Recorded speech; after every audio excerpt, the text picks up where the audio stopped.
Hi, I'm Mark Hawkins from Handball.ai. I'm a Handball.ai game tracker. I'm an EHF expert analyst and national team coach.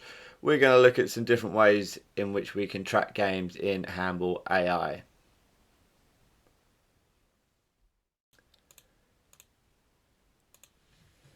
So to create a new game, another game mode is tagging mode, where we can analyze all the clips without statistics. If we input our teams, have Flensburg and Georgi. Click the start game button and this will create our new game. Input the video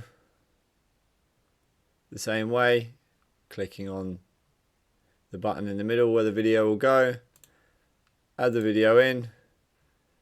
As we can see, we have all our players on the side. We don't have any distinction between players that are on the court or off the court, apart from the goalkeepers. Change these over, and again we have the same warning here that we must start the game with our start time and start video button. You'll see there's slightly less options for us at the top of the screen. As we start here, still start with the team that starts the game. So we've got our first tagged action, and then as we arrive into the game and our tagging, we can see wait for the first action.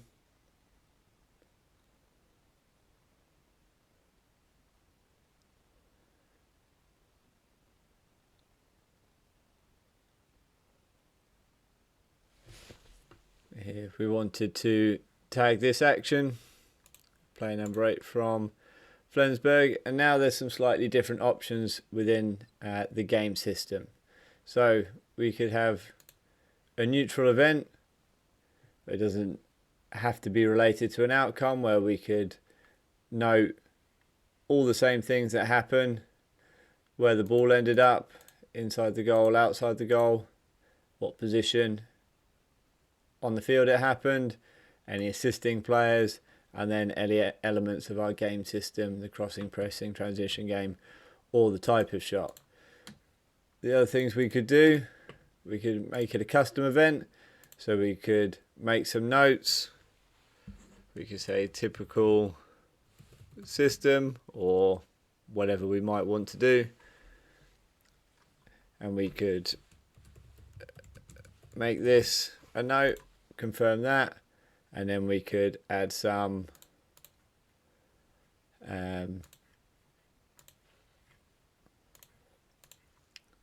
events. So we can see, we can call the event there the typical system, so we're making small notes to ourselves. Here again, we might be looking to tag specific events with some notes. We could also call it a neutral event, and then we could carry on tagging everything as it was.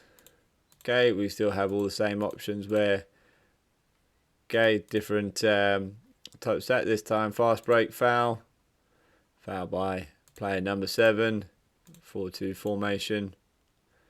This is all as normal. Gives us that same event with the foul received here.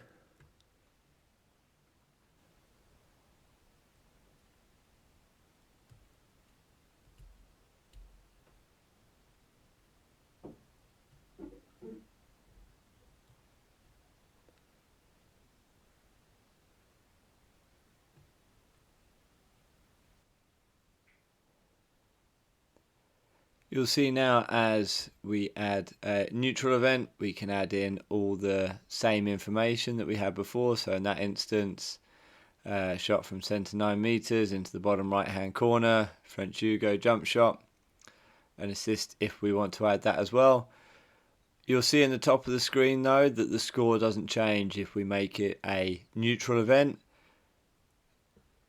This is also the case if we were to make a custom event.